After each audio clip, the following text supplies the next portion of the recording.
Muito boa noite a todos e a todas. Sejam bem-vindos, sejam bem-vindas. Por favor, preciso só de um feedback de vocês. Me escutam bem?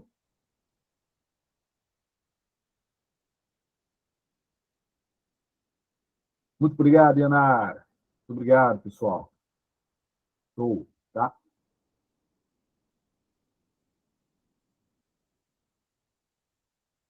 E é isso. Então vamos começar. Verônica, Jorge, Jocildes, muito boa noite a todos e a todas. Sejam bem-vindos, sejam bem-vindas.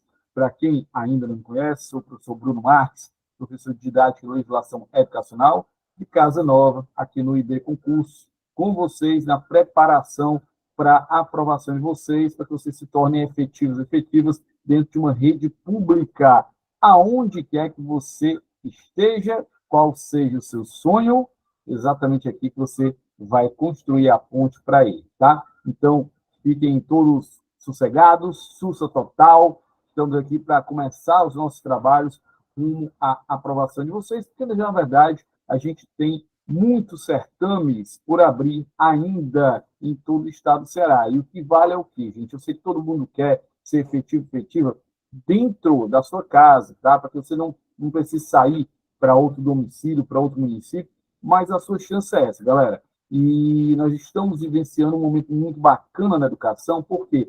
Porque todos esses concursos na área de educação, eles não são ao léu, nem são à toa, tá? São concursos que estão linkados intimamente ao Fundeb, ao Fundo de Desenvolvimento da Educação Básica. Por que isso?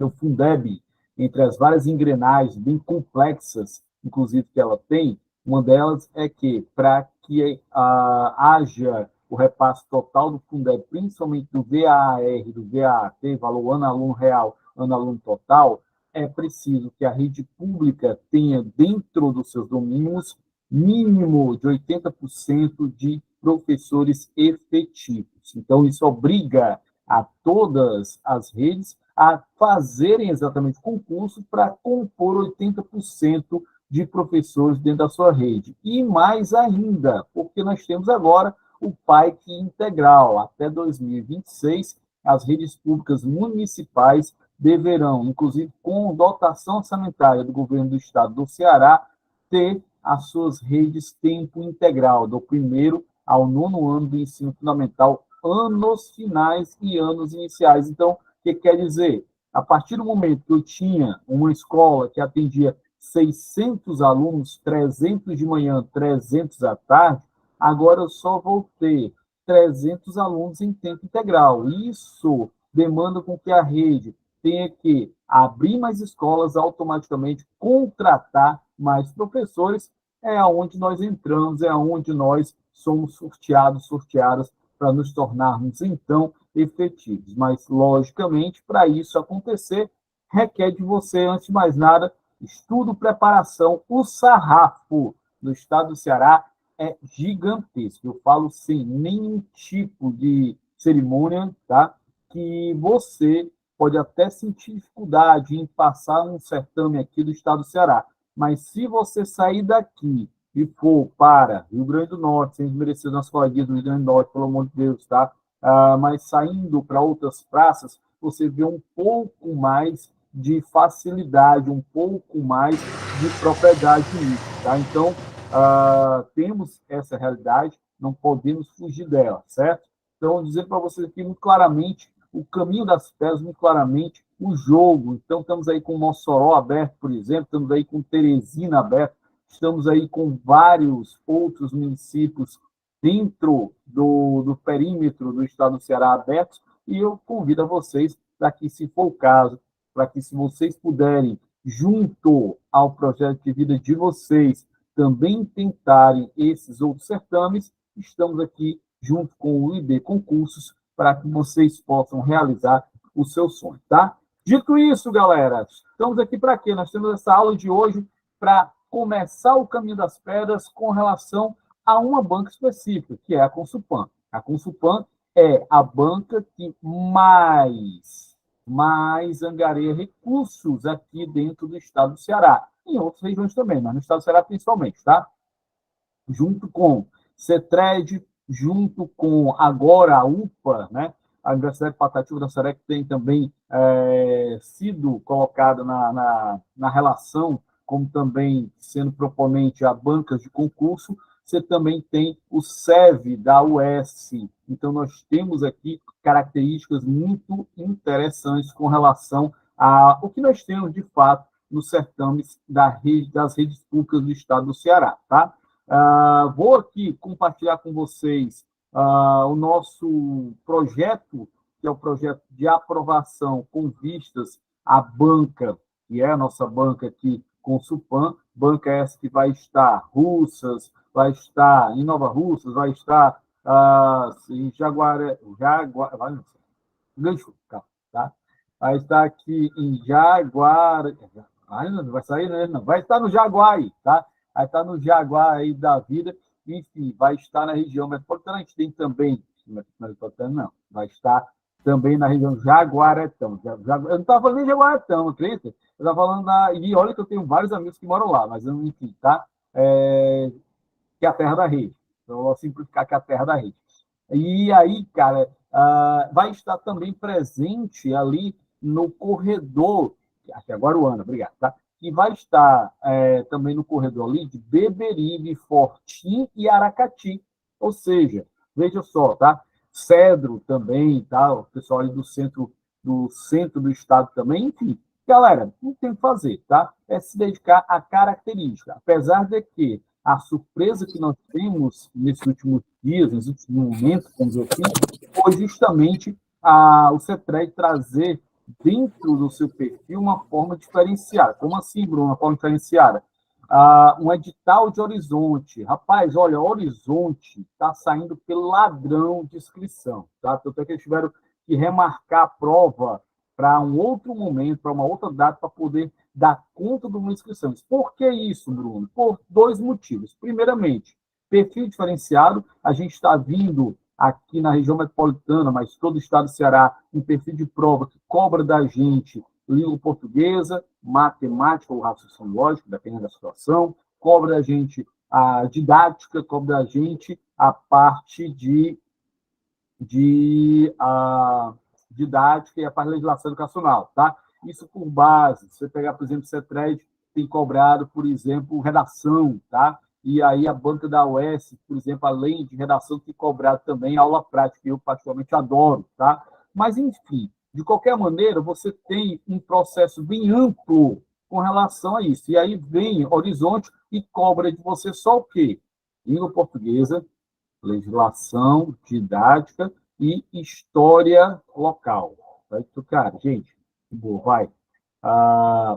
Muito, entre aspas, está muito aquém das exigências que nós vamos ter geral. Então, isso implica que pode acontecer também, Bruno, em Jaguaruana, pode acontecer também no Cedro, pode acontecer. Se acontecer num, acontece na outra, vai depender muito de quê? Da comissão do concurso, ou seja, das pessoas escolhidas pela prefeitura para a realização do concurso, o que elas pensam com relação a isso. Então, a gente tem um olhar da banca. Característica da nossa banca, então, é ser uma banca que tem, como qualquer outra banca, um norte, tá? Mas em si ela tem uma especificidade. Isso é fato, tá? Não adianta eu vir aqui botar para vocês mel na boca de vocês, nem dizer para vocês que o mundo é cor-de-rosa e que no fim do arco-íris tem um pote de ouro e de mel. Não adianta eu falar isso para vocês, porque não é assim. O que você tem de fato?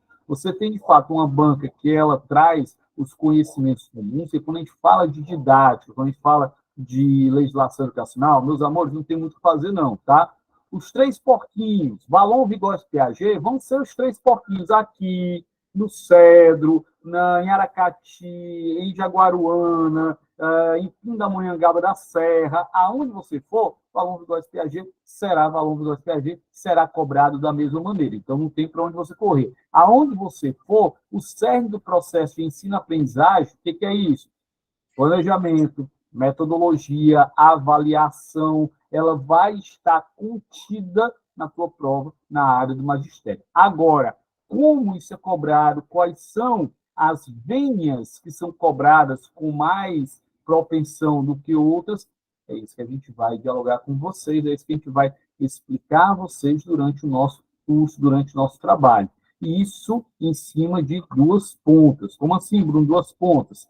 Além de vocês aqui estarem com a programação normal, de legislação, Constituição Federal, ECA, LDB, Fundeb, Plano Nacional de Educação, que é a base, você não tem como hoje, de uma maneira geral, tá? Como eu falei para vocês, na área de educação, o Estado do Ceará está com um nível muito alto, não obstante aí várias circunstâncias. Por exemplo, acabou de sair aqui os resultados com relação ao Censo Nacional, tá? O Educacenso, balanço ano 2023. O Estado do Ceará lidera em número de matrículas dentro do ensino fundamental e é o terceiro estado do Brasil em matrículas dentro do ensino médio, lembrando que o estado do Ceará sequer é o quinto colocado em relação a número de pessoas, de habitantes. Então, citando isso, citando também que o estado do Ceará sequer também é um estado rico, até porque fazemos parte de um dos 9 estados que precisam do Fundeb para sobreviver. Então, meu amigo, isso é um trabalho muito árduo, isso é um trabalho de planejamento de rede, isso é um trabalho de governança que, obviamente, diz respeito também a gente que está querendo entrar dentro dessa rede e entendendo o processo dessas redes, tá? Dito isso, você precisa conhecer a Constituição Federal, você precisa conhecer o Estatuto da Criança e Adolescente, pelo menos as bases principais. Lei de Diretrizes Básicas da Educação, desde 2022, a LDB ela vem passando por alterações que ditam respeito ao nosso cotidiano. Por exemplo, acabou de haver uma alteração que vai versar com relação às diretrizes para o processo de valorização dos profissionais da educação. Bruno, não entendi essa mudança, eu até vi aí postado, mas eu não entendi essa mudança, por quê? Porque, por mim, eu acho que já existia isso. Existia, mas não existia uma normatização. Tinha a lei, mas ela não dizia quais são as normas, o que eu considero enquanto princípio para a valorização do processo de educação. É só pagar mais? Pagar mais a gente aceita. Né? Eu nem brinco. Ou nem morrer preto, lógico que a gente aceita se pagarem mais, quiserem pagar ao invés de R$ 5.000 o piso, pagarem R$ 9.000, eu não vou achar ruim não, viu, negado? Não vou achar ruim não, mas eu tenho outros princípios, como, por exemplo, um dos princípios agora é a concentração de carga horária do professor na mesma unidade escolar. O que significa isso, Bruno? Isso quer dizer que a luta agora é para que esse professor não fique, tá?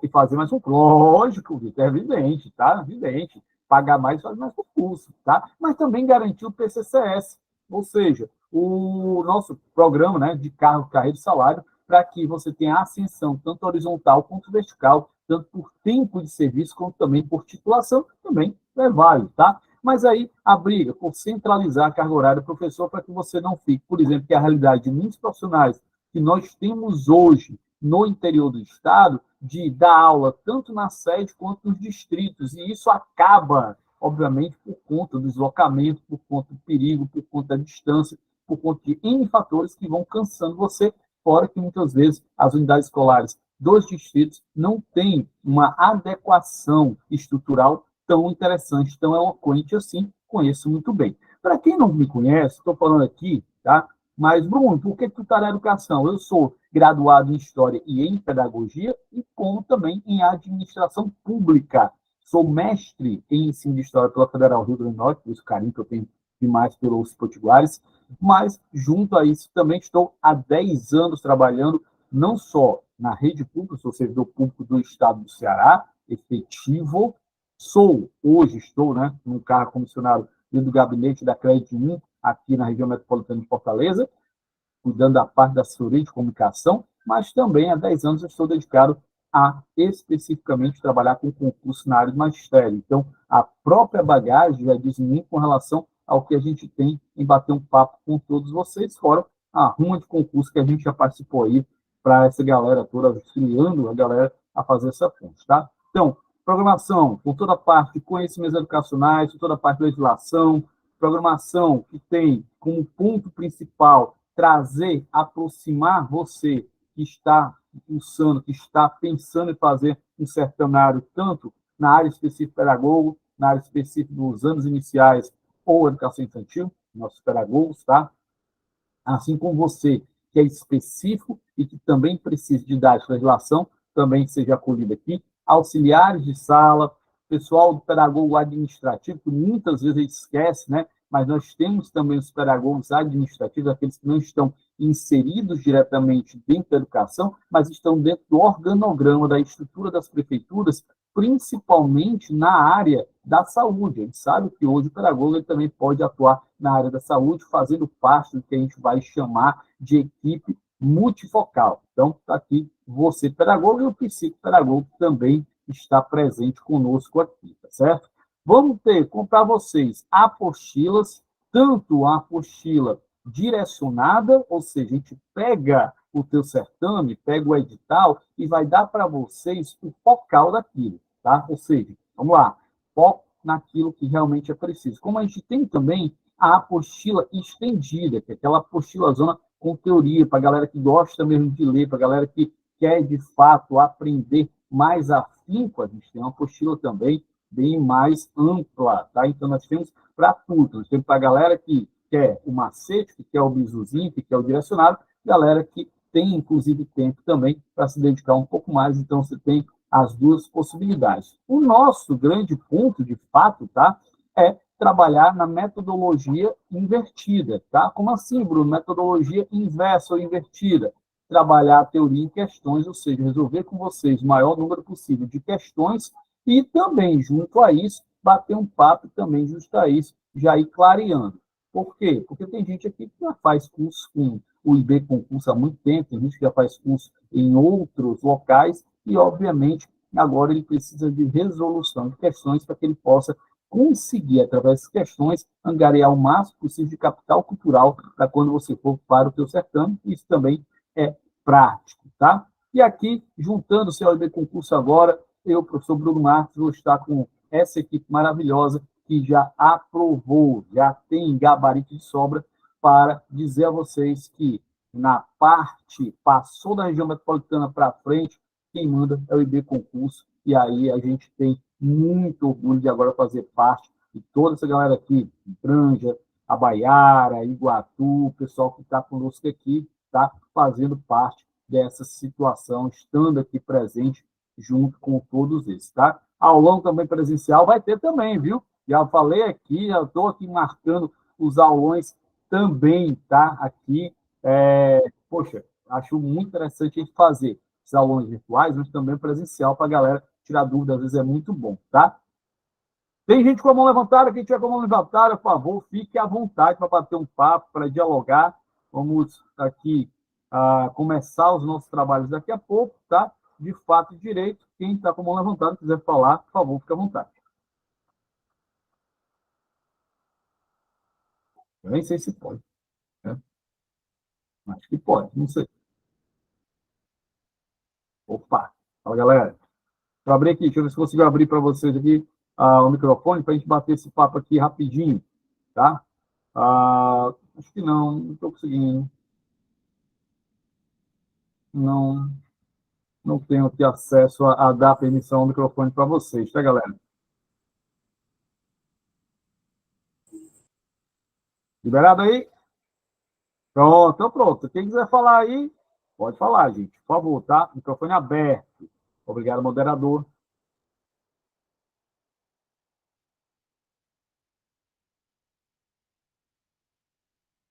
Alguém? Não? Então, pronto. Então, vamos seguir aqui, vamos seguir os nossos paranauês, vamos seguir aqui os nossos caminhos, tá? Como é que vai funcionar nosso curso? Aulões ao vivo, como esse aqui que a gente está batendo esse papo, tá certo? Tem muita gente, pessoa, essa aula é voltada ao concurso de barro, essa aula é focada à banca, olha só, a banca com Supan, tá? Então, assim, todos os certames que tiverem banca com Supan, não se engane, a gente vai estar focado neles, tá? Então, não adianta já focar só no a banca Consulpan, tirando o horizonte, o seu edital é sempre o mesmo, trazendo sempre as mesmas regrinhas e sempre o mesmo perfil, tá? Cláudia Braga, Itapipoca, Banca, US. O que a gente tem de mais próximo da Consulpan? US.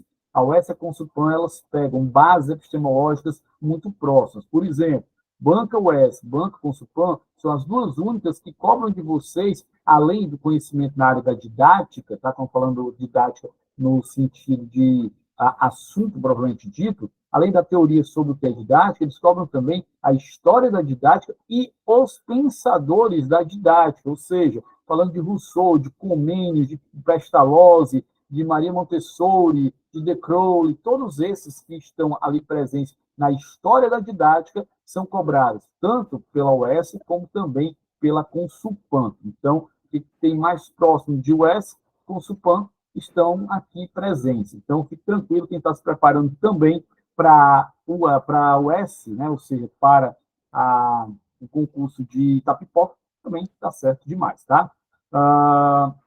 Então, aqui as aulas são gravadas, atendimento em caso de dúvida, apostila de legislação, grupo oficial, tá? Material atualizado em PDF, que vocês vão ter, receber tudo direitinho, tá certo? Vamos aqui, simulado final, acesso por um ano à plataforma, tudo isso aqui diretamente para vocês, à vista R$ 99, cartão R$ 120 em 10 vezes, né, cara? Então, aqui é super, ultra, mega, aí é a central de vendas, e vamos aqui para o que nos interessa. O curso aqui é bombando, tá? Dúvidas? O meu prato dessa água também? Oi? Não é conosco. Vamos lá, vamos à frente aqui. Mergulhar. Vamos mergulhar a partir de agora, tá? Dentro das questõezinhas que a gente trouxe para vocês, para a gente bater esse papo aqui. Vamos aqui compartilhando com vocês todas as questões para a gente ver aqui o que a gente tem. E aí, começando daquilo que eu falei para vocês, tá? Veja só, que a gente tem, que a gente vai trabalhar com vocês. Opa! Ednardo? Pois não? E aí, professor, uma dúvida. O acesso é 1 ano de contrato? Um ano Aí... de acesso, tá? Entendi. E Beleza, todo então. suporte também, porque não adianta também dar acesso e não dar suporte, né? Ou seja, o suporte é no antes, é no durante, é no depois. Bruno, como assim antes, durante e depois? Por quê? Porque você vai ter acesso a pessoas de fato, pessoas que vão estar, de certa forma, com você aí no WhatsApp, dialogando, falando, tá? Muita coisa interessante também. Vou dizer para vocês uma coisa que acontece demais, tá? Quem já trabalha comigo, tá? Sabe do que eu estou falando, que é o seguinte, galera, Instagram, por exemplo, no Instagram, toda hora, o pessoal tem dúvida lá, vai falar comigo, a partir do momento que entra em contato, eu faço o máximo possível para tirar dúvida. Questão de recurso, galera, não tem essa não, tá? Você vai, muitas vezes, professor, cobrando o recurso. Cara, não adianta, cara, não existe isso, tá? A ideia que a gente possa aqui é justamente facilitar, ser ponte para você. Eu estou acompanhando você na tua preparação, quando termina, você faz o certame vem com um erro no gabarito e tu ainda vai me pagar para fazer um recurso, tá? Isso não existe aqui no IB Concurso. A gente vai com vocês até o final. O que a gente pede? A única coisa que a gente pede para vocês, convida a gente para o churrasco da aprovação, vai lá. Eu tomo escola, tem dor de cabeça não, tá? Eu como espetinho de tripa de coração de frango, tem dor de cabeça não, negado. Eu sou mundiça, ralé, galerão, eu moro daqui no Maracanaú. Então, por favor, tenham pena não, pode convidar que a gente vai, tá certo? Vamos para cá, vamos começar aqui os nossos trabalhos diretamente. Vamos aqui. Galera, questão número 1, tá? Quando a gente fala aqui de Consulpan, e aí, lógico, abrindo também para a UES, o que a gente tem?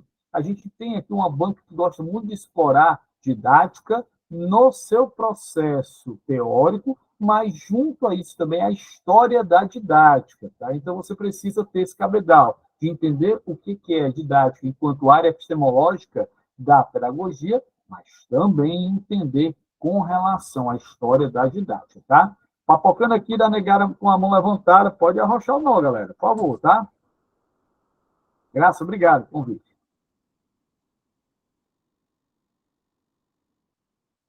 Eu, pô,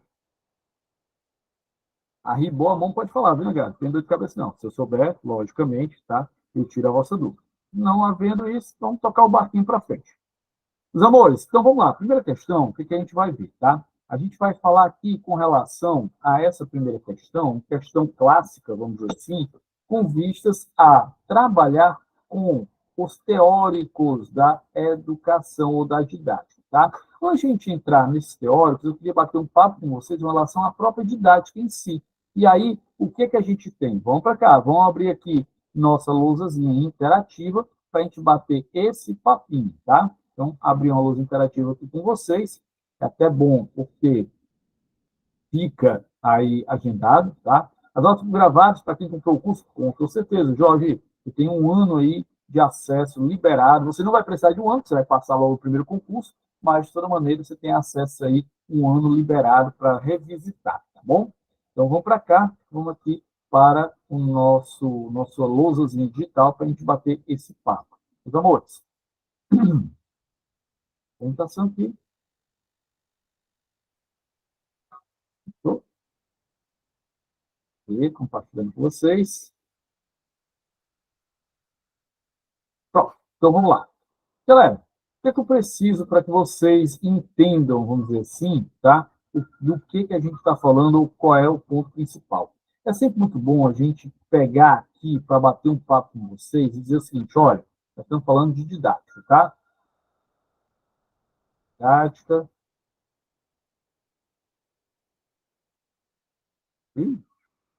Pronto.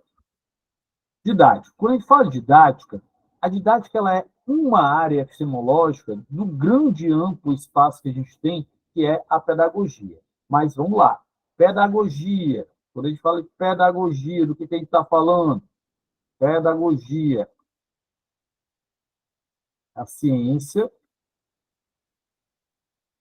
É a ciência que vai trabalhar com a educação. Vocês me permitem só um instantinho? Vou parar aqui o compartilhamento. Eu estou achando que está travando aqui. Aí, agora melhorou. Está com luz aberta. Agora eu acho que deu uma melhorada. Agora não. Tá? Pedagogia. Agora sim, vamos para cá. Tá? Quando a gente fala de pedagogia, então, pedagogia ela está trabalhando com o quê? Ou ela vai trabalhar com o quê? Toda vez que a gente fala de pedagogia, ela vai estar trabalhando, gente, com a educação. A pedagogia, ela tem, enquanto objeto principal, a educação. A educação em todas as suas áreas de conhecimento. Como assim, Bruno? Áreas de conhecimento? E quando a gente fala educação, entenda que a educação ela acontece em vários ambientes diferenciados. Então, dito isso, óbvio, você precisa entender que essa educação ela vai estar em vários ambientes. Quais são esses ambientes? Vamos lá. Falar de ambiente. A gente tem educação, primeiro momento, tá? No ambiente formal. A educação ela pode estar no ambiente não formal. E a educação ela pode estar no ambiente informal. Bruno, qual é a diferença? Quando a gente fala de ambiente formal, eu estou falando aqui em cima do processo escolar. O ambiente formal é exatamente aquele que tem intencionalidade do processo de ensino-aprendizagem. Por quê? Porque nós aprendemos em qualquer espaço, em qualquer processo social. Isso é fato. Mas dentro da escola existe uma intencionalidade. Tanto é que nós temos um conjunto de competências, habilidades, atitudes e valores que a gente chama de chave. Chave, competências, habilidades, atitudes e valores que são perpassados de forma além de intencionais, não intencionais, lembrando que a gente tem aqui o currículo, que ele pode ser um currículo oculto também, tá? Mas, de uma maneira geral, existe intencionalidade. Então, por isso que quando a gente fala aqui do processo formal, nós estamos falando da escola, tá? Falando do processo escolar. Quando a gente fala aqui do processo não formal, eu estou dialogando com espaços não formais de aprendizagem, porém com intencionalidade. São museus, são teatros, são parques temáticos, onde existe uma intencionalidade de perpassar algum recado, algum conceito, alguma informação. Porém, você não está no espaço formal. Mas cuidado, tá? Não vá confundir trocar alho com bugalho. Por quê? Porque você pode ter uma questão de assim, Dentro da quadra da escola, nós estamos numa atividade não formal. Falso. Por quê? Porque o ambiente quadra, ele também é um ambiente formal, porque ele faz parte da ambiência escolar, assim como o laboratório de educação informática, o laboratório de ciência, a sala de multimeios ou a sala do AE. Apesar de não ser, entre aspas, uma sala de aula por si só, mas ela tem ali espaço, ela tem a mesma intencionalidade. Então, não está solta, tá bom? Por isso, a gente pode colocar também. Tá? Essa aula é para todos os cargos? Para todos os cargos, tá? Todos os cargos que tenham compromisso diretamente no seu edital com a parte didática, com a parte da legislação educacional, todos os cargos, sim, são muito bem vistos, tá? E esse processo acolhe os cargos, sim. Tá, vamos aqui. Então, aqui na parte que a gente está trabalhando, na informalidade. Bruno, quando eu falo de informal, aí eu estou falando do processo social. Aí eu estou falando o quê? Estou falando aqui de família, estou falando de religião, estou falando da areninha lá da esquina. São processos que existe também uma relação de aprendizagem, porém não necessariamente de intenção do ensino. Então, aí você tem uma outra situação. Resultado, a educação ela diz respeito às formas tanto não formais, quanto informais, tudo isso de respeito à educação. Porém, quando a gente fala de didática, não, meus amores. A didática propriamente dita, ela dita respeito especificamente. A didática ela vai falar especificamente de quê? Ela vai falar do ambiente formal. Então, a gente já parte do pressuposto que toda vida que a gente vai falando de didática, nós estamos falando de dentro da sala de aula, e aí a didática, ela tem como objeto do conhecimento, como observação do processo, entender como os elementos políticos. Bruno, políticos aqui, está falando aqui de quê? Da política partidária? Não. A política aqui no sentido filosófico, ou seja, as escolhas e lutas e, obviamente, disputas no campo ideológico que ditam respeito à educação. Então, as políticas incessas, como essas políticas, elas reverberam-se em processo de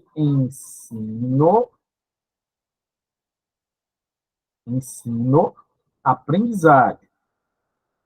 Então, isso é a didática, tá? São os fatores políticos, ou como os fatores políticos, eles se reverberam, eles se transformam nos elementos de ensino-aprendizagem. Mas, Bruno, não entendi. Como é que esses processos políticos, eles acabam influenciando o nosso processo de ensino-aprendizagem? Só falar para vocês, por exemplo, sobre o currículo. Base Nacional Comum Curricular, ela é um campo de disputa que até então nós estamos ainda brigando. Por exemplo, acabamos de ter tá, o consumo com o Conselho Nacional de Educação, o CONAD, tá? E o CONAD, por exemplo, sai de lá enquanto diretriz para a suspensão imediata do novo ensino médio.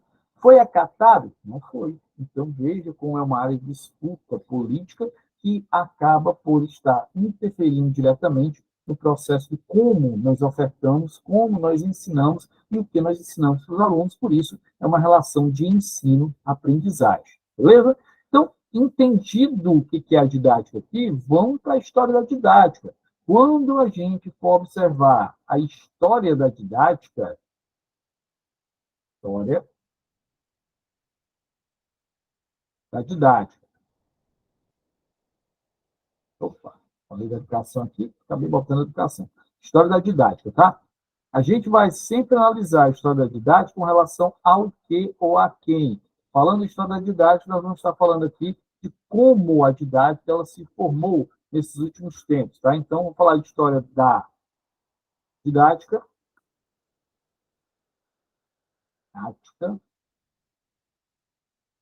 tá?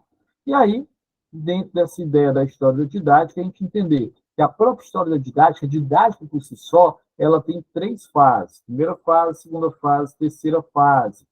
Começa daí, tá? Vamos lá. Quando a gente fala de primeira fase, segunda fase, terceira fase, opa! Deixa eu ver aqui, professor, está dividido a tela para ver o que o senhor está escrevendo. Não entendi a pergunta, Verônica, mas, enfim, tá? Eu acho que vocês estão conseguindo chegar aí, vocês estão vendo o que eu estou escrevendo para vocês? Sim, tá normal. Show, beleza. Gilson, pois não? Boa noite. Sim, estou conseguindo, professor. Muito boa a explicação. Valeu, cara. Obrigadão, tá? Vamos aqui à frente. Olha só. A história didática, ela se divide em 3 fases, tá? Primeira fase, a fase naturalista. Naturalista. Fase psicológica.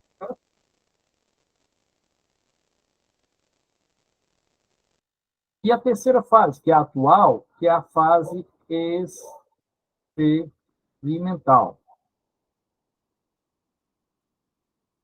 Bruno, de que cada uma delas diz respeito. Vamos lá, tá?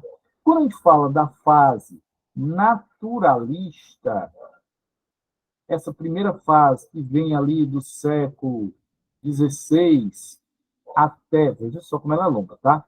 Até o século XIX, então, quantos dedos você vai ver que são 300 anos dessa fase, tá? É a fase onde ele vai entender, ou os pensadores dessa época vão entender, que o processo de aprendizagem é natural. Todo ser humano aprende. Então, se todo ser humano aprende, o que a gente tem que fazer é só botar eles na ordem e eles vão aprender com desenvolvimento comum.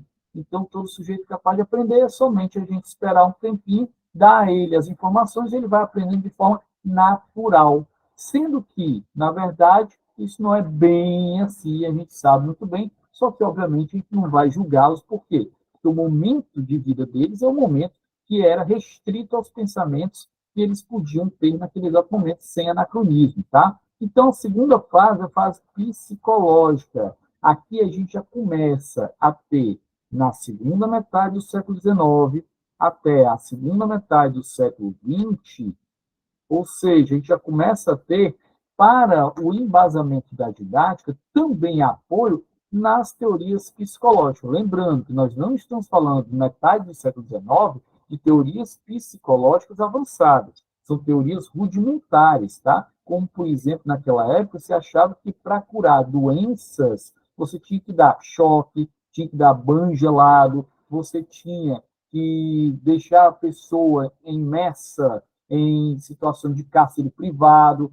Então, são tratamentos psicológicos rudimentares, porém, já começam, então, a afetar o processo também de ensino, por conseguinte, o processo de aprendizagem dos alunos, e isso se estende nas mudanças também da própria psicologia, adentrando, inclusive, a chamada psicanálise, que vai ser inaugurada com Sigmund Freud e depois Jung, e por todos os demais que se juntaram a eles a posteriori, mudando também a perspectiva de como nós entendemos o processo de aprendizagem dos sujeitos. Então, aqui é a segunda fase, fase psicológica. E, por último, a mais atual, a chamada experimental, do século XX até o século XXI, a gente tem aqui a chamada fase experimental. Bruno, o que é a fase experimental? É fase de experimentos? A gente é um rato de laboratório? Não. A fase experimental, ele dita respeito ao uso da ciência moderna,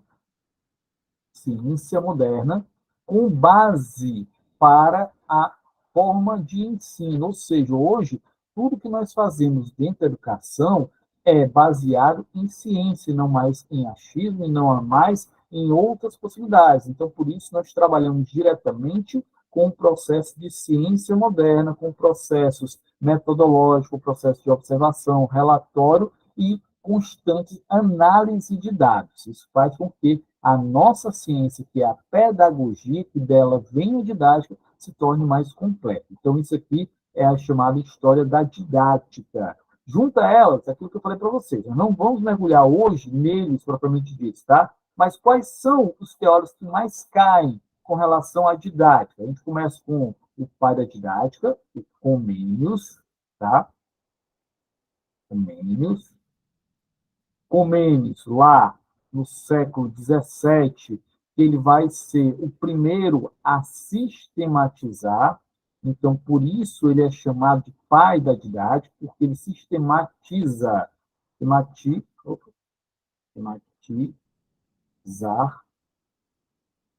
o processo. Então, nessa racionalização métrica, ele acaba sendo o pai da didática. Beleza, tá? Mas, a posteriori a ele, eu tenho outro. Tenho aqui o Rousseau, que a gente vai já para a questão.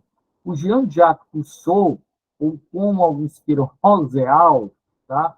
O Rousseau, ele é filósofo, ele vai se destacar também pensando com relação à ciência da educação, no seu livrozinho que se chama Emílio, ou da Educação. É o mais importante, é a mais importante obra de Rousseau para a educação, tá? Aqui Rousseau do século século XVIII. Junto a Rousseau, a gente vai ter Pestalozzi, também nome, também figurinha carimbada no processo. Pestalozzi, que vai ser o primeiro a falar de uma educação afetiva, o uso da afetividade na educação. Ah, Bruno, mas eu ouvi falar de afetividade na educação com o Vallon. Cuidado com o que você está falando, não confunda alho com bugalho. O Vallon ele vai estar dentro da concepção cognitivista, onde ele vai dizer que a afetividade contribui no processo de aquisição do conhecimento. Aqui estamos falando de metodologia. Daí vem, inclusive, a relação professor-tia ou tio. Por quê? Porque para a Pestalozzi, ou a afetividade, ela auxilia no processo. Então, como a gente não pode substituir o pai e a mãe, que nós tivemos, ou que nós fornecemos, ou que nós forneçamos ao aluno, pelo menos uma afetividade de tios, de parentes. Então, aí vem o uso do termo tio, tia, na educação, junto com o Pestalozzi, tá? Ademais, nós vamos ter o Herbart.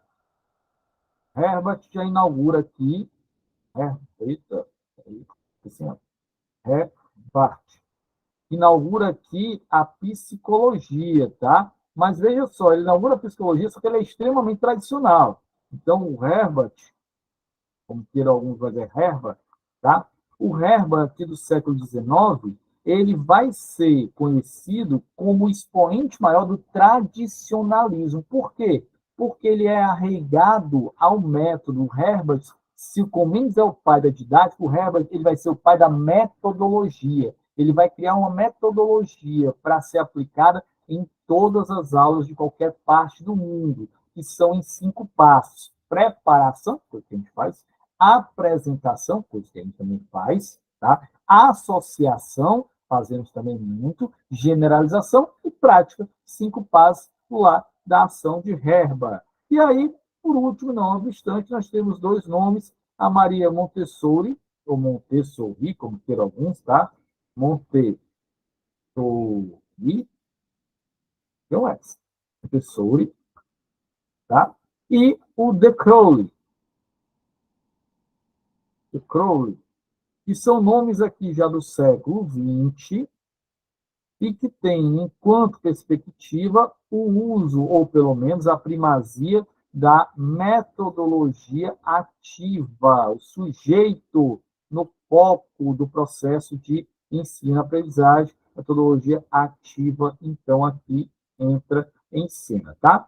Beleza? Dito isso, vocês começam, então, a estudar por isso aqui. Falou, então, de história didática, você tem aqui já uma coluna vertebral para você seguir, que exatamente são essas, tá? Vamos aqui, vamos parar um pouquinho, vamos voltar para as questões, para a gente bater um papo sobre as nossas questões. E a primeira questão, falando aí sobre o nosso amigo Rousseau. Jean-Jacques Rousseau, que publicou Emílio, ou da Educação, como eu havia falado, tá? Esse tratado de uma total novidade para a época, encontrou grande sucesso, a qual a importância do mesmo para a educação se deve aqui. 2 pontos, vamos lá. Letra A. Ele revolucionou a pedagogia servindo de ponto de partida para as teorias de todos os grandes educadores do século XIX e do século XX. Vamos lá, ele teve, de fato, importância grande. Por quê? Porque vai ser o primeiro a falar de uma educação voltada à criança. Entendendo um pouquinho o pensamento do Rousseau. O Rousseau ele vai dizer que a sociedade ela corrompe o homem, tá? Então, é aquela velha frase que o homem é lobo do homem. Então, isso faz com que o Rousseau desenvolva uma perspectiva de que todo sujeito ele nasce bom. Quem o corrompe é a sociedade, que por si só já é ruim. E para que a gente mude a sociedade, a gente precisa, antes de mais nada, mudar o sujeito na sua infância. Então, toda a educação deveria estar focada na criança, na infância, no processo inicial da educação. Então, dito isso, todos os demais pensadores vão seguir também a lógica do Rousseau. Então, nesse sentido, a letra A ela tem coerência, sim, para a gente. Mas, Bruno, vamos marcar logo? Não, tá? A gente só tem pressa de fazer questões quando a gente está na prova. Aqui, a gente tem que gastar a questão. Por isso que a gente chama de metodologia reversa, porque eu tanto vou aprender com o erro quanto o acerto, tá? Então, a letra B. Criou uma pedagogia libertária. Pedagogia libertária. A gente vai ter uma questão aqui que a gente vai falar sobre pedagogia libertária. Fique bastante atento, fique bastante atenta para a gente falar sobre pedagogia libertária, tá? Então, muito cuidado. Só um pouquinho para vocês não se perderem nisso. A libertária não faz parte do pensamento do nosso amigo Rousseau, certo? Vamos para cá. Letra C. Estabeleceu parâmetros curriculares que foram abandonados assim que surgiu o pensamento euclidiano. Vamos por partes também. Ele não estabeleceu parâmetros curriculares nenhum, tá? Não houve esse estabelecimento na obra dele, que ele cita Emílio da Educação, sobre parâmetros, como deveria se tornar o currículo. Isso não está presente na sua obra. Ele isolou-se para criar um modelo de avaliação, pessoal, por indução, tá? Não, esse processo ele só vai ser presente com o nosso amigo Herbart. Como eu falei para vocês, o Herbart ele vai ter esse processo muito atenuado no tradicionalismo. Por isso, a primeira questão, a gente só tem, enquanto gabarito, a letra A de amor. Tranquilo? Beleza, meus amores? Está tudo ok aí? Estamos conseguindo acompanhar o raciocínio? Pode dizer, tá certo? Qualquer dúvida, vocês levantam a mão aí, pode bater um papo, não tem dor de cabeça. Sim, sim. Muito esclarecedor, professor. Valeu, galera. Então, vamos aqui, vamos à frente, não perder tempo não, tá? Vamos para a segunda questão. Segunda questão aqui que vai trabalhar, como eu falei para vocês, vamos ver um pouquinho aqui sobre tendências pedagógicas. Bruno, o que são tendências pedagógicas? Vamos lá, tá? Tendências pedagógicas, ela está muito imbricada no nosso cotidiano, na nossa sala de aula. Por quê? Eu gosto muito de trabalhar com 2 temáticas que, para mim, elas são fundamentais, não só para o concurso, como também para a própria educação, para você que pensa fazer uma pós-graduação em estrito sensu, mestrado, doutorado, enfim, tá? Há de se entender que tanto a teoria da aprendizagem como a tendência pedagógica, elas estão de mão dadas, tá? Então, quando a gente fala de teorias da aprendizagem, o que são as teorias da aprendizagem? São as teorias que, historicamente, elas vão explicar como o sujeito aprende. Então, em cada momento, nós explicamos, nós entendemos como o nosso aluno aprende de forma diferenciada, tá? Então, a gente tem várias teorias se sobrepondo, ou se ajudando, ou se complementando. Isso é fato, tá? E aí, vamos pensar comigo. Você, professor, professora, obviamente, que tem que entender o seguinte. Você, eu estou falando aqui sexta-feira, tá? Então ninguém quer saber disso, não. A gente vai começar a se preocupar com isso domingo, quando começar o Fantástico. Aí começa a hora da depressão, né? Mas vamos lá. Você tem que fazer planejamento. E todo planejamento que você faz, ele vai se basear, antes de mais nada, de uma ideia, de uma suposição de como o teu aluno aprende. Então, o teu planejamento, ele está linkado com o processo de aprendizagem do aluno. ok? Beleza. Por que eu estou citando isso? Porque é fato também que as tendências pedagógicas, ou seja, como historicamente nós ofertamos a educação, ela está, antes de mais nada, alicerçada em como o aluno aprende. Se eu entendo que o meu aluno ele aprende por repetição, se eu botar o diabo do menino para repetir 10.000 vezes a mesma situação, ele vai aprender. Então, eu vou fazer isso na minha abordagem de sala de aula. Então, perceba que eu tenho uma relação muito clara com vistas à teoria da aprendizagem e tendências pedagógicas, tá bom? Só para que vocês tenham uma ideia de como esses assuntos estão totalmente imbricados. A partir do momento que eu apresento uma tendência pedagógica, eu também falo com relação a currículo e a avaliação, porque estão todos dentro daquilo que a gente vai chamar de elementos do processo de ensino-aprendizagem, ou seja, didática, tendências, avaliação, currículo, tudo junto e misturado, não tem fragmentação no saber educacional, beleza? Então vamos aqui, tá? Vamos para a segunda questão. Libânio. Beleza.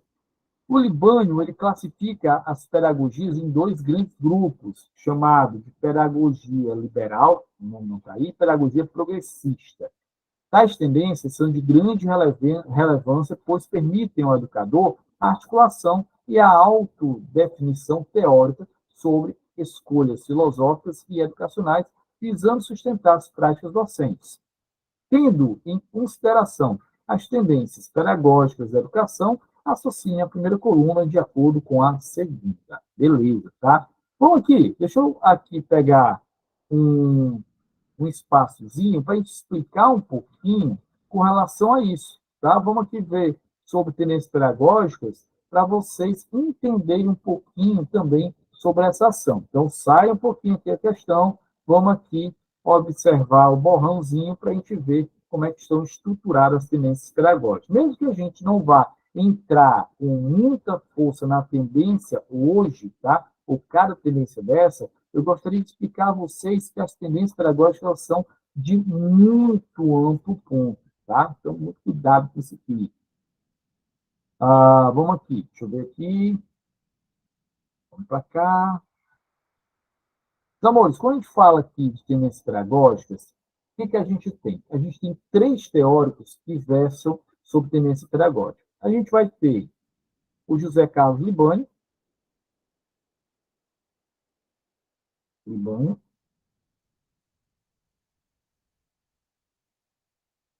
Libânio é conhecido nosso, né? Todo mundo conhece o Libânio, todo mundo sabe que a existência do Libânio. O Libânio, ele sempre oportuniza-nos a ideia de uma educação ou das tendências pedagógicas da educação, dividindo-as em 2 lados, liberais e progressistas.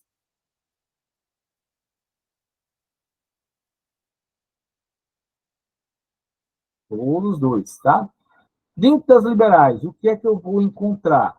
Dentro das perspectivas liberais, que a gente também vai chamá-las de perspectivas capitalistas, por quê? Porque dentro da observação liberal, nós queremos formular melhores sujeitos, mas sem modificar o ambiente social que esses sujeitos eles vivenciam, que é o capitalismo.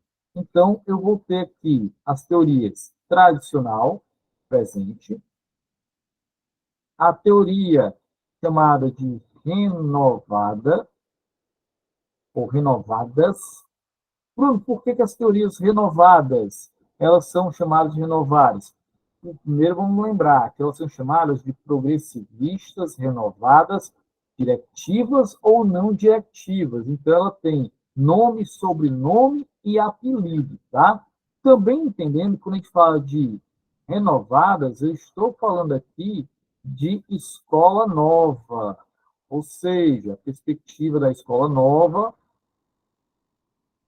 do nosso grande Anísio Teixeira, que foi discípulo de John Dewey, a escola nova que era baseada numa tríade: educação pública, obrigatória e laica. Educação pública, ou seja, que o Estado ofertaria, ela é obrigatória para que todo mundo possa passar minimamente por ela, e ela é laica porque ela é apartada do regimento religioso, tá? E aí você tem o tecnicismo, também pertinente aos pensamentos liberais, tecnicismo. Dentro das progressistas, o que é que eu vou ter aqui presente? Eu vou ter o pensamento libertador, do nosso amigo Paulo Freire, não obstante o patrono da educação nacional, libertador, cai muito também nas provas da nossa banca Conspan, libertário, o libertário, que é um segmento da visão progressista, que é uma visão contrária ao capitalista, então, por isso, baseado no pensamento comunista, socialista, anarquista, e ela vai ter grandes implicações anarquistas.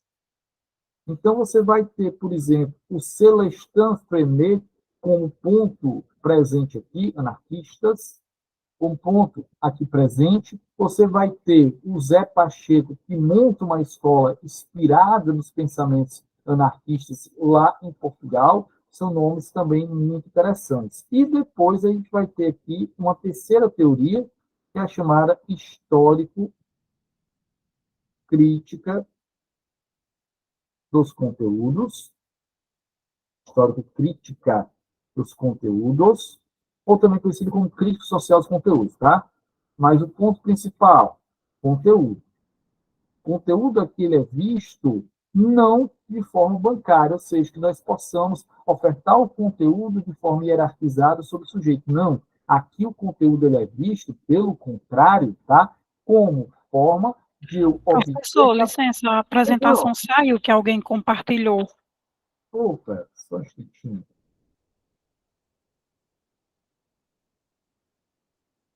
Vou voltar aqui.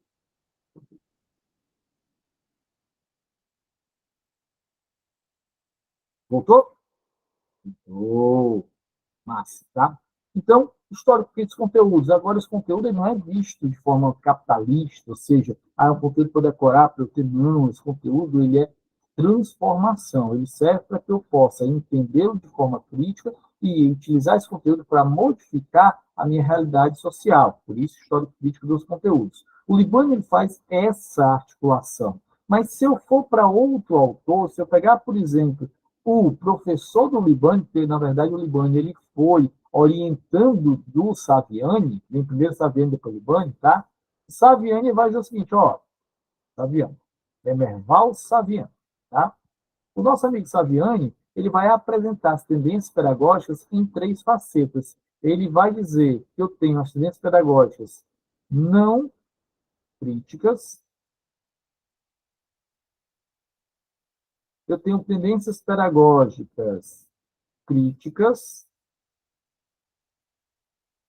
mas ele vai chamar de críticas, veja só, tá? Críticas, só que elas são reproducionistas. Reproducionista de quê, Bruno? Daqui a pouco a gente fala. Reproducionista. E eu tenho as críticas transformadoras.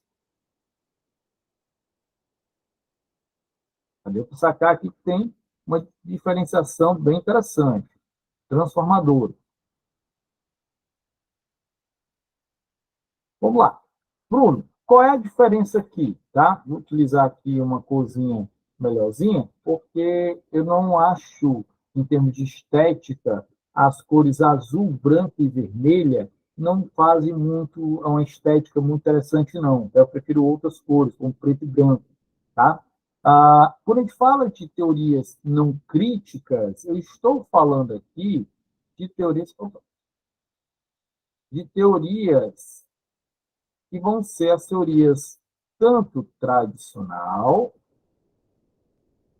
quanto a teoria tecnicista. Ele vai chamar aqui de não críticas. A reproducionistas, ele vai chamar a renovada. Eu já explico por quê, tá? E as transformadoras, eles vão dizer todas as progressistas. Progressistas. Beleza? progressistas. Bruno, por que que a renovada ela é reproducionista? Então, vamos lá, vamos entender um pouquinho, tá? A gente chama de teoria renovada como reproducionista, por quê? Porque, primeiro, elas são críticas, tá? Mas elas são críticas ao quê? Elas são críticas ao método que vinha anteriormente, que era o tradicional. Então, eu estou criticando a metodologia tradicional, mas eu não estou mudando o processo social. Então, por isso, ela pode até ser crítica do tradicional, mas ela é reproducionista da realidade social. Ela não quer mudar essa realidade social, que é uma realidade capitalista. Então, aqui o Saviani ele descreve dentro dessa natureza. E aí, vamos para o último autor. Nós vamos aqui agora trabalhar com um rapaz chamado Cipriano Lucchesi. O nosso amigo Lucchesi, ele também vai dar sua contribuição dentro das teorias. Lucchesi, vamos lá, Lucchesi, o que você traz? Para o Lucchesi, ele vai mostrar que as tendências pedagógicas existentes historicamente no Brasil, elas passam, primeiramente, da redentora, que é uma nomenclatura diferente, né? Redentora, aí você vai ter aqui o que ele vai chamar de reproducionista,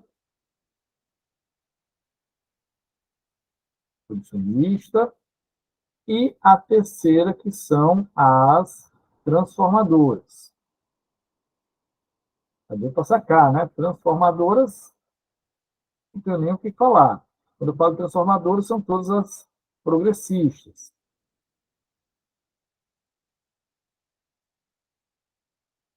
Aqui, quando ele fala em reproducionista, ele vai colocar as renovadas, ou as renovadas e tecnicistas. Já muda um pouquinho, né? Tecnicistas. E a redentora, que ele vai chamar da tradicional. Por que ele vai chamar a redentora ou a tradicional de redentora? Tradicional. Por que ele vai chamar? Por quê? Porque ele vai dizer que aqui é enxergada a educação como um processo de redenção, mas sem tatilidade. Apenas estuda aí, meu irmão, estuda que tu vai ser liberto, estuda que tu vai ter um futuro. Só que isso não é verdade. Não necessariamente apenas o estudo na sua base epistemológica, o processo a unissono vai dar certo. Ou tem outras factualidades que levam ao processo. Dá um dado estatístico para vocês com relação a isso. Vejam vocês, tá? Um dado estatístico saiu agora essa semana, ele diz que mais de 60% dos jovens assassinados no Brasil, mais de 60%, estavam longe da escola de 6 meses a 2 anos. Então, significa dizer o quê? Que a escola, ele, acima de tudo, ele também garante a segurança de vida dos nossos alunos. Aluno presente na escola, aluno envolto na escola, é aluno com menos propensão, a oralidade protege, com menos propensão ao assassinato em todas as naturezas. Então, nesse sentido, tá? É um dos fatores também da educação. Vamos lá, galera. Saca só, a gente já viu aqui Libânio, Saviani, Lucchesi, todos eles versando com relação às tendências. Mas volta para a nossa questão, porque a nossa questãozinha, ela vai trabalhar aqui com que contexto? Ela vai trabalhar no contexto do nosso amigo, Libânio. Por quê? Porque anota esse número aí, tá? O Libânio cai, quando a gente fala, já, Elizabeth, só para não faltar o raciocínio. O Libânio cai, quando a gente fala de tendência pedagógica, em 90% das questões, enquanto o Saviani cai em 8%. E o pobre do Lucchesi só cai 2%. Então, se você vai escolher, sempre trabalhe com os números ao seu favor. Vá para a forma como o Libânio apresenta as tendências. Pois não, Elizabeth? Desculpa, professor, foi sem querer, perdão. Tá, beleza, tranquilo, sem dor de cabeça, tá certo? Então, vamos à frente, vamos lá, fazer aqui uma relaçãozinha, porque aqui é mel na chupeta, né? Como eu mato. Liberal, isso é forte, não. Quando fala de liberal, tá? Então, vamos lá. Liberal, vamos botar aqui logo, tá? Liberal. Fala de liberal aqui que a gente vai colocar. Vamos lá. Tradicional. Opa, vou botar aqui. Tradicional, é liberal? Sim, é liberal, tá? Renovada progressivista, é liberal? Sim, tá? Tecnicista é liberal? Também. Renovada não directiva é liberal? Também é liberal, tá? Libertadora, progressista, social progressista. Acabou. 1, 2, 1, 2, 1, 1. Onde é que eu tenho isso? Vamos lá. 1, 2, 1, 2, 1, 1. Nós temos a segunda questão como gabarito, a letra C de coelhinho. Então, já temos aqui o gabarito da questão. Vamos para a nossa questão de número 3. Questão de número 3, tá? Vamos lá, falar sobre avaliation. Questão que cai demais. Bruno, por que eles gostam tanto de questão de avaliação? Vamos pensar um pouquinho? A avaliação, ela diz respeito hoje, tá, ao momento que nós estamos vivenciando da própria educação. Para você que é professor, professora de alguma rede pública, até mesmo particular, mas principalmente as públicas, hoje nós vivemos, desde os anos 2000, que a gente vai chamar de período neoliberal da educação. Neoliberal. Um período baseado em uma baixa intervenção do Estado na educação, ou pelo menos no setor social amplo, tá? Mas com grandes investimentos.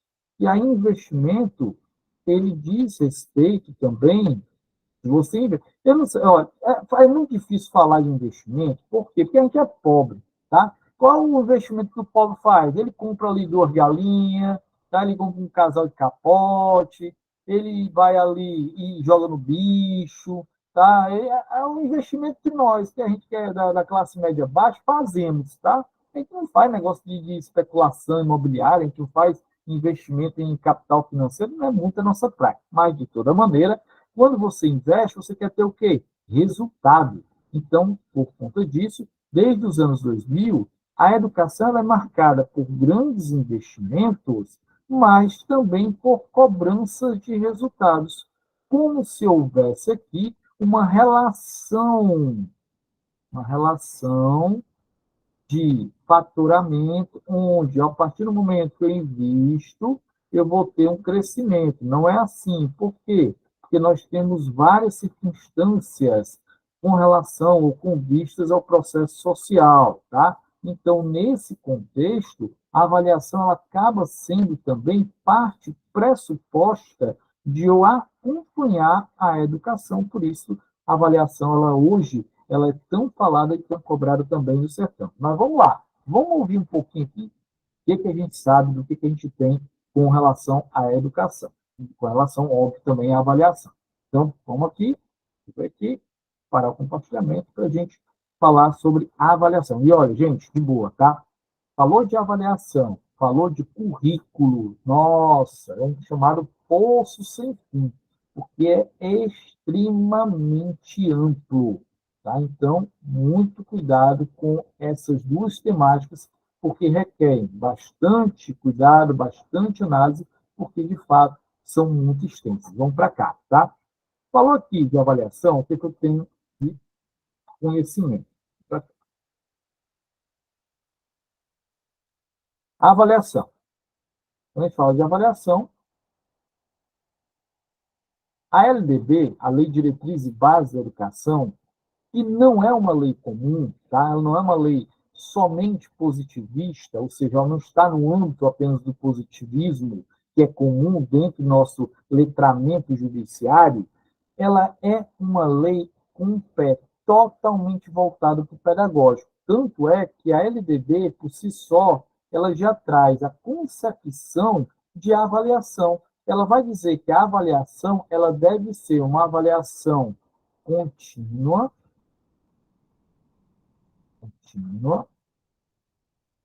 cumulativa,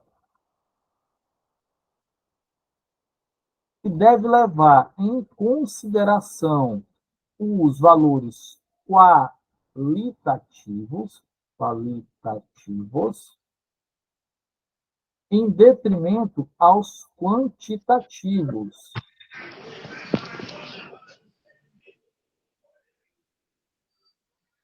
Então, veja só, a própria LDB, ela já traz aqui a base do que a gente precisa saber. Por quê?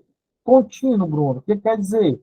Que eu não devo observar a avaliação apenas como uma fotografia, um instantâneo, mas eu devo observar a avaliação como um filme, onde eu consigo observar todo o fluxo e não apenas um momento. Então, ela é contínua e não apenas momentânea. Ela deve ser cumulativa, por quê? Porque ela deve trazer toda a bagagem do sujeito, inclusive os seus saberes extraescolar. Extraescolar.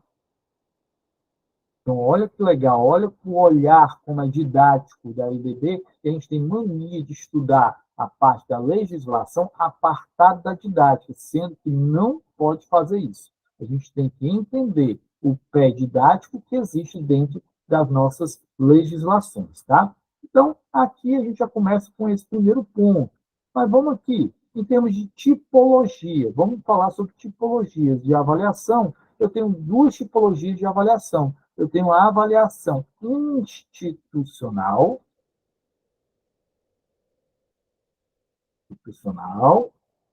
e eu tenho a avaliação da aprendizagem.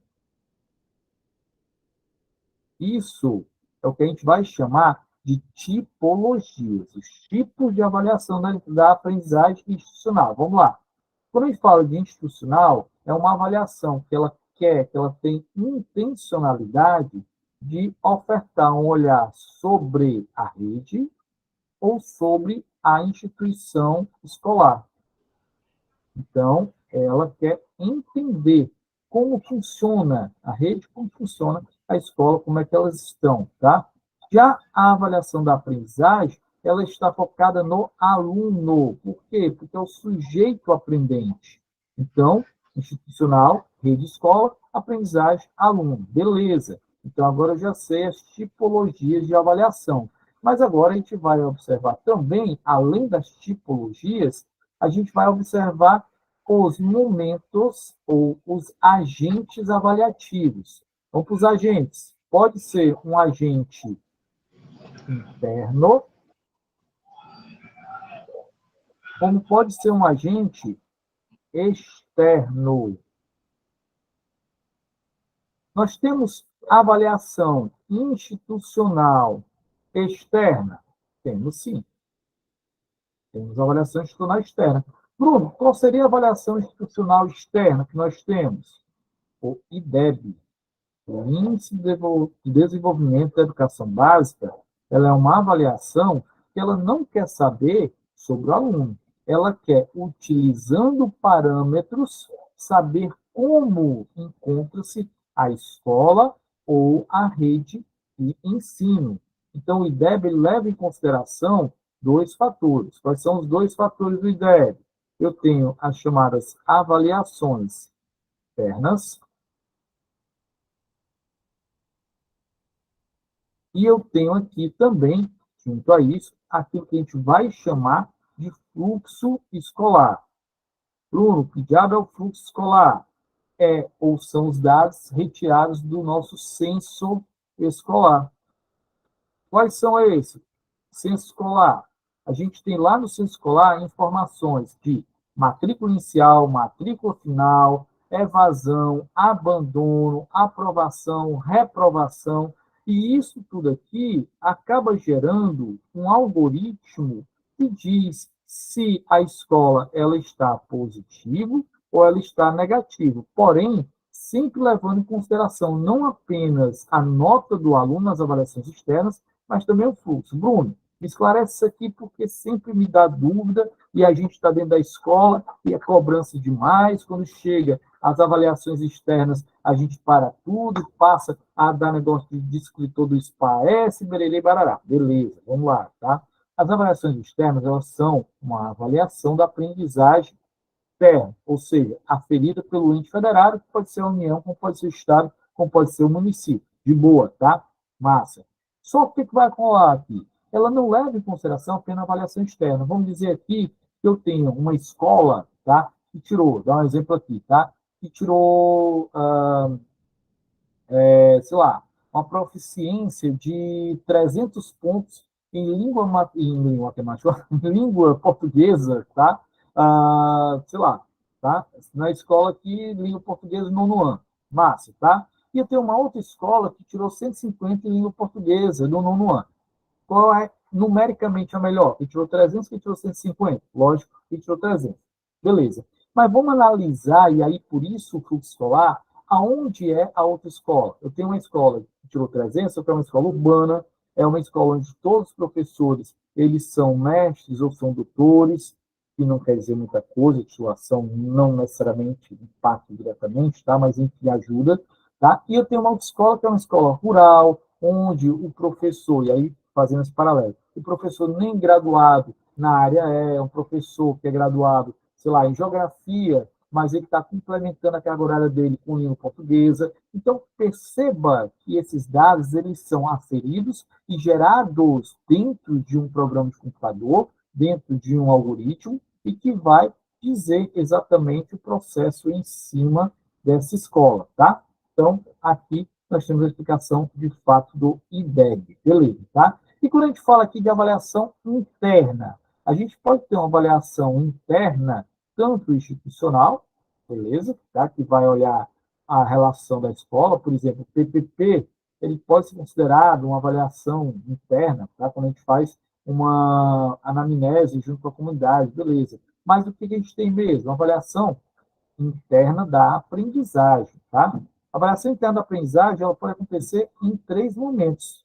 Ela pode acontecer, segundo Bloom, no momento inicial, que a gente chama de diagnóstica.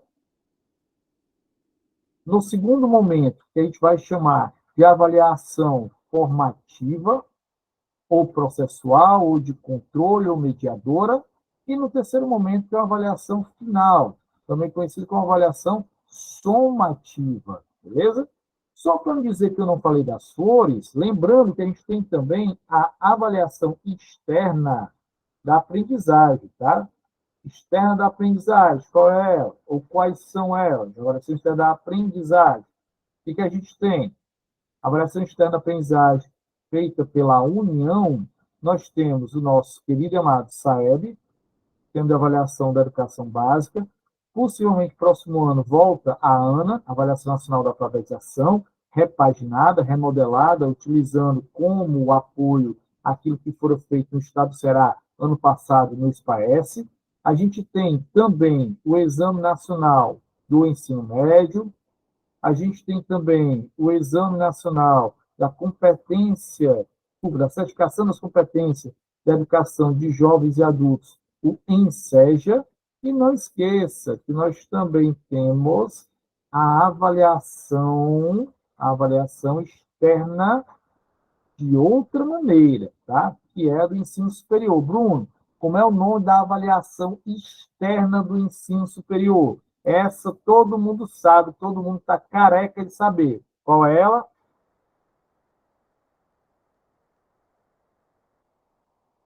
Sexta-feira, Bruno. 10 para 9. Renato, Epa, a Regilane aí, tá? Sexta-feira, 10 para 9, negador para tomar uma, comer um espetinho de carne, porra, diabo, tá? E tu me vem com um negócio de avaliação externa, Jorge, Enade, é não, negada, é não, tá? A avaliação externa do ensino superior se chama SINAIS, tá? Sistema Nacional de Avaliação da Educação ou, né, da aprendizagem do ensino superior, tá? Os SINAIS. Os SINAIS, eles se dividem em 2 fases. Se a gente estiver se preparando para IF, se estiver preparando para outra coisa, a gente ia entrar nisso, mas não precisa não. Mas aqui, os SINAIS, só para a gente ter uma ideia, tá? Os SINAIS, ele tem o ENAD, como uma das avaliações, que é a avaliação da aprendizagem, e eu tenho a avaliação institucional, tá? Que é o PPI, ou seja, o nosso querido parâmetro ou programa político institucional, tá? Então, só para vocês saberem que o nome, de fato, é o SINAIS e não é ENAD. A gente acaba aprendendo só o ENAD, mas ele tem esse conjunto aqui. Beleza? Formou? Dando uma passeadazinha aqui com relação à avaliação. Vamos parar o compartilhamento. E agora nós vamos cair para dentro aqui da questãozinha. Beleza? Qual alguma dúvida, meus amores, sobre isso? Lógico que a gente vai aprofundar com mais calma, lembrando que aqui é só o início, a ponta do iceberg com relação a nossos paranauês. Vamos lá? Classificação aqui da função analítica, formativa ou somatória ou somativa. A gente tem 1, 2 e 3. Então, vamos lá. Ele quer que a gente coloque aqui, faça, estabeleça, tá? Um parâmetro entre cada uma delas. Somente isso que ele quer, tá? Então, vamos lá. Objetivo é avaliar, de maneira geral, o grau em que o resultado mais amplo tem sido alcançado ao longo e final de um curso. Sendo uma avaliação final, o que eu tenho aqui? É uma avaliação diagnóstica, começa, formativa, processual ou somativa? Ela só pode ser somativa. E aí, cabe aqui o número 3. Lembrando, você está lá fazendo a tua provinha, etc e tal, olha o que você vai fazer. Ah, eu tenho 3 aqui. Eu vou direto para onde? Tá, acabou a questão, tá? Morreu Maria Preá. Você não vai fazer isso hoje, porque a gente vai gastar a questão. Vamos lá. É adequada para o início do período letivo, pois permite conhecer a realidade na qual o processo de ensino e aprendizagem irá acontecer, verbo futuro, tá? Vai acontecer, então aqui é diagnóstica, ela antevê o processo de ensino e aprendizagem. Tem como função controlar. Bruno, controlar? Me explica esse controlar, gente. Quando eu tenho uma avaliação processual, formativa, ela vai me dar um feedback do que eu estou fazendo. A avaliação formativa ela tem característica não só avaliar o aluno, mas também avaliar o meu saber, o meu processo pedagógico. Então, ele me dá um feedback se eu estou indo muito rápido, se eu estou indo devagar, se eu estou guinado à esquerda, se eu estou guinado à direita. Então, eu preciso ter esse controle do processo pedagógico, do meu fazer pedagógico. Por isso, ele é de controle e aqui eu tenho o número 2. Possui 3 objetivos: identificar a realidade, verificar se o aluno apresenta ou não a habilidade e aí identificar as causas de dificuldade de aprendizagem. Se eu quero saber, tá, a realidade do aluno por si só, se quiser, por quê? Eu quero saber qual é a situação, eu quero saber onde, de fato, o meu aluno está deitado, está ancorado, para que eu possa, a partir de então, colocar, de fato, para funcionar o meu fazer pedagógico. Então, aqui, ponto 1. A derradeira, obviamente, está aqui embaixo, 2, permite ao professor detectar e identificar deficiências na forma de ensinar, auxiliando na formulação do seu trabalho didático. Ponto 2, encerrando aqui a nossa terceira questão, letra A de amor. O projeto político pode ser considerado um dos documentos mais importantes de uma instituição educacional. Por esse motivo, sua elaboração e cumprimento seguem recomendações de documentos como a Lei de Diretrizes e Bases da Educação. Falou de PPP, a gente tem que lembrar. PPP, ele é projeto. Por que ele é projeto? Porque ele fala do futuro. Eu não estou elaborando um PPP para o ontem, não tampouco para o hoje, que o hoje vai acabar daqui a pouco. Estou falando do amanhã, do futuro. Então, ele é um projeto. Por projeto, ele é temporário também. Por que ele é temporal? Porque ele acaba, ele não pode ser para sempre. A dinâmica da escola, a dinâmica da comunidade, a própria vida social, ela se altera numa dinâmica muito áspera, que não permite que nós tenhamos o mesmo PPP durante tanto tempo. Então, ele é projeto, ele é político. Ele é político porque ele é um acordo social, a gente falou sobre isso hoje, tá? Ele é um acordo, ele é um diálogo, ele é uma dinâmica. Então, ele é político por ser acordo, por ser uma conversa, onde todo mundo participa, tá?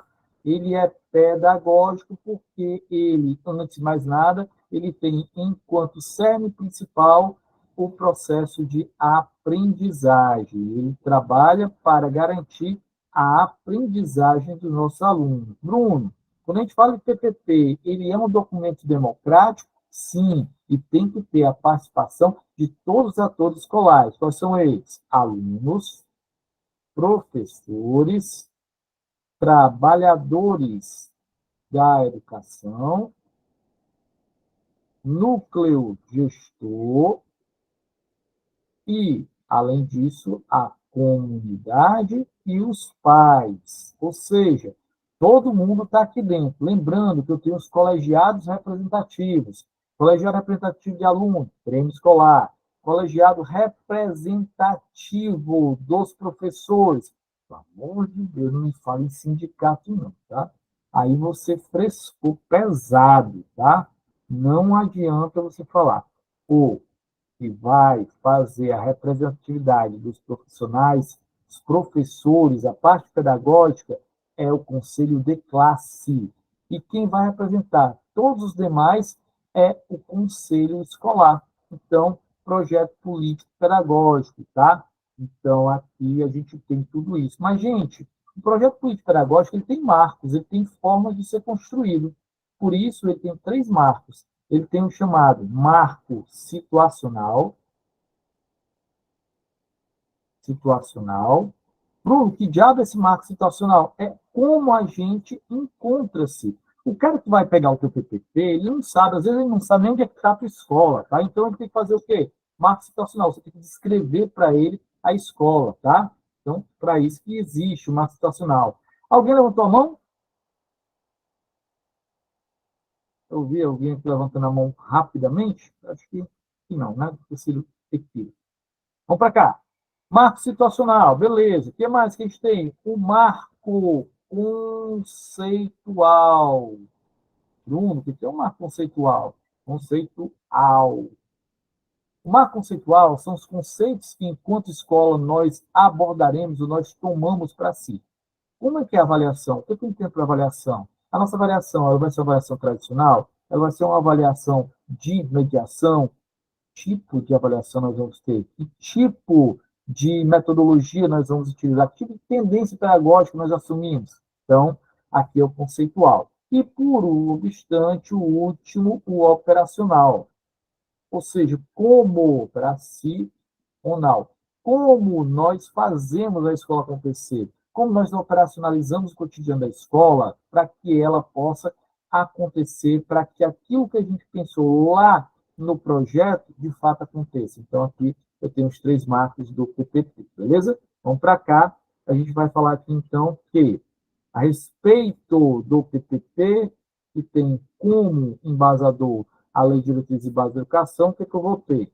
O projeto pedagógico pode ser entendido, resumidamente, como um documento norteador que apresenta os objetivos e caminhos traçados pela instituição escolar, sem reflexão sobre esses princípios. Se ele não refletir, automaticamente ele está quebrando o quê?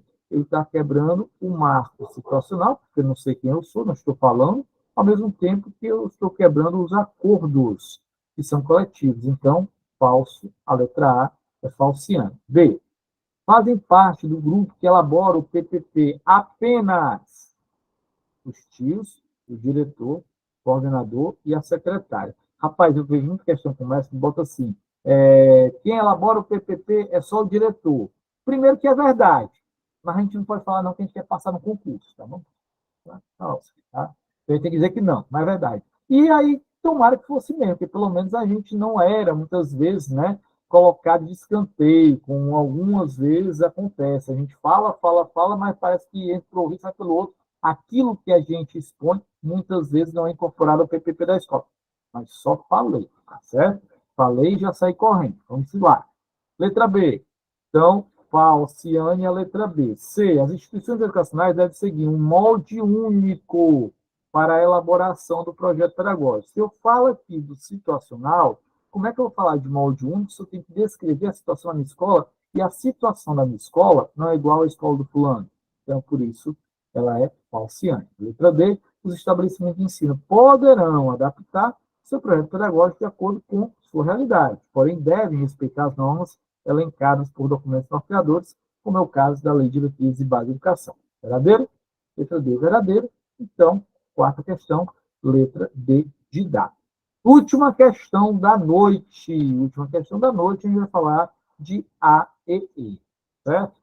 Ou seja, o atendimento escolar especializado que encontra-se dentro daquilo que a gente vai chamar de educação especial. Mas lembrando, valor de educação especial, meus amores, lembre-se disso, tá? Lembre-se disso, por favor. A educação especial, ela é apenas uma das 10 modalidades que nós temos dentro da educação nacional. 10 modalidades. Gente, olha o tamanho do Brasil. Olha o tamanho da realidade que nós temos de Brasil. Então, não dá para a gente ter apenas uma forma de educação. Nós temos que ter várias formas de educação. Dito isso, vamos lá. Vocês sabem quais são todas as nossas modalidades educacionais? Rapidez aqui, vamos lembrar delas aqui, bem bonitinho, vamos lá. Olha só, conversando, já que a gente está falando aqui da educação especial, tá? Educação especial é uma forma delas. Mas dentro da educação especial, em 2021, foi tirado uma parte da educação especial e transformada em uma modalidade, que é a educação bilíngue para surdos. Poxa, Bruno, e tem educação bilíngue para outras pessoas? Tem sim, tá? Tem sim. Quando você fala, por exemplo, na modalidade indígena, educação escolar indígena, eu tenho que respeitar também, além de ofertar a língua pátria, eu tenho que ofertar também a língua da etnia. Então, eles têm lá uma educação bilíngue também, tá? Então, bilíngue para surdos e indígenas. Se eu falei de indígena, eu vou lembrar também dos quilombolas e da nossa educação do campo. Educação do campo, que, inclusive, muito cuidado com isso, tá? Olha só, pedagogia da alternância. Alteração da LDB, agora finalzinho do ano passado, início desse ano, a gente tem incorporado à LDB a pedagogia da alternância, que diz respeito à metodologia baseada nos princípios de Paulo Freire para serem utilizados dentro da educação do campo. Bruno, o que é pedagogia da alternância? A educação, ela pode acontecer em várias maneiras. A educação por alternância, ela dá a possibilidade de que o aluno matriculado na escola do campo não é escola no campo. Posso ter uma escola, tá, regular no campo, ela é uma escola rural, mas não necessariamente é uma escola do campo, para as pessoas do campo. Então, é alternância porque o aluno ele fica lá dentro, tá, interno, por uma semana, 15 dias, e depois passa o mesmo tempo em casa, colocando em prática todos os ensinamentos que ele aprendeu na escola, inclusive para melhorar também o trabalho no campo. Então, é a pedagogia da alternância. Ok? Beleza? Então, vamos aqui completar. Ih, foi mal. Fui eu, galera. Foi eu que não coloquei. Agora eu vou botar. Vamos lá. Pedagogia da alternância. Educação no campo. Especial bilíngue indígena quilombola campo. Tenho mais o quê? Tenho educação profissional. Faz parte também, educação profissional. Eu tenho aqui a educação à distância, também conhecido como EAD. Então, veja só, especial, bilíngue, indígena, quilombola, campo, profissional, EAD. Tem mais alguma aqui que esteja faltando? O que vocês me digam? Alguém aqui tem... Estou falando, por acaso, estou falando aquelas que são previstas. Por quê? Nós temos 10, tá? Modalidades. 8 estão previstas na Lei de Diretrizes Básicas da Educação. E eu tenho mais 2 previstas nas Diretrizes Curriculares Nacionais. Então, só para deixar aí claro, tá certo? Para ninguém se confundir, tá certo? Então, vamos aqui. Agora, vou falar uma das maiores, educação de jovens e adultos, nossa querida e amada EJA. Tudo isso aqui está escrito na Lei de Diretrizes Básicas da Educação. Faltando o que então, Bruno? Faltando aqui do outro lado, aquilo que encontra dentro das diretrizes curriculares nacionais. E aí eu tenho a 9ª e a 10ª. Quais são elas? Na 9ª, eu tenho a chamada educação itinerante.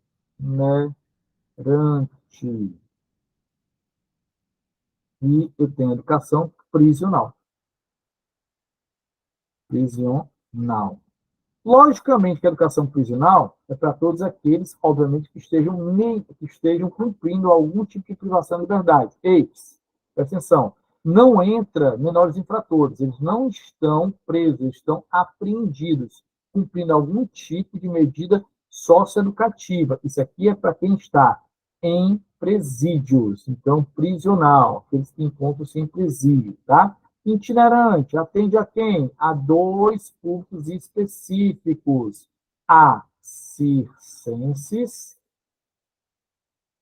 e ciganos, que é justamente itinerante. Circenses, porque a natureza da profissão faz com que eles fiquem itinerantes, e ciganos pela natureza da identidade, que eles não se fixem em tanto algum. Mas, na questão, a gente está falando exclusivamente da educação especial. Falou de educação especial, o que a gente tem que saber? É educação especial. Ela tem como vistas uma educação que, acima de tudo, vise não só a integração do sujeito, mas essa educação especial, ela é inclusiva. Inclusiva, atendendo a quê? Atendendo a todos os sujeitos que são PCDs, TGTs, altas habilidades ou superdotação. Educação especial, que ela é prioritária, a sua matrícula nas redes regulares. Gente, por que é prioritário? Vamos lá. Se eu estou falando de inclusão, eu tenho que ofertar a possibilidade desse sujeito ele fazer parte junto com os alunos não PCDs, não TGDs, as habilidades de educação. Então, por isso que é prioritário. Mas quem decide isso? A família. Então, eu posso matricular o meu pupilo, filho, PCD, TGD, as habilidades de educação em uma rede regular ou em uma rede especializada. Bruno, rede especializada? Sim. A Paz, Instituto Pestalozzi, Instituto SUS, Instituto Cegos, que tem como público-alvo exatamente o público do AEE, ou seja, o atendimento escolar especializado, PCD, TGD, as habilidades de educação. Tranquilo até aí? Vamos para cá. Quando a gente fala em educação inclusiva, para a gente complementar aqui, tá? Nós estamos falando também da oferta, não só de um atendimento complementar,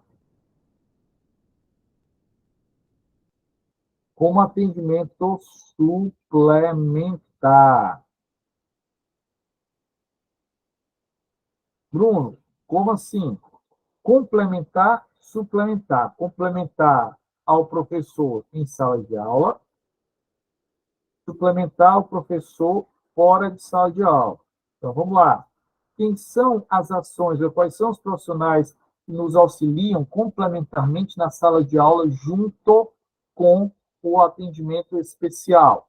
Eu tenho cuidadores, eu tenho ledores, eu tenho intérprete de Libras. São os 3 profissionais complementares. Suplementares, aí sim eu estou falando do atendimento escolar especializado, conhecido como AEE. Beleza? Morreu? Bora para a questão.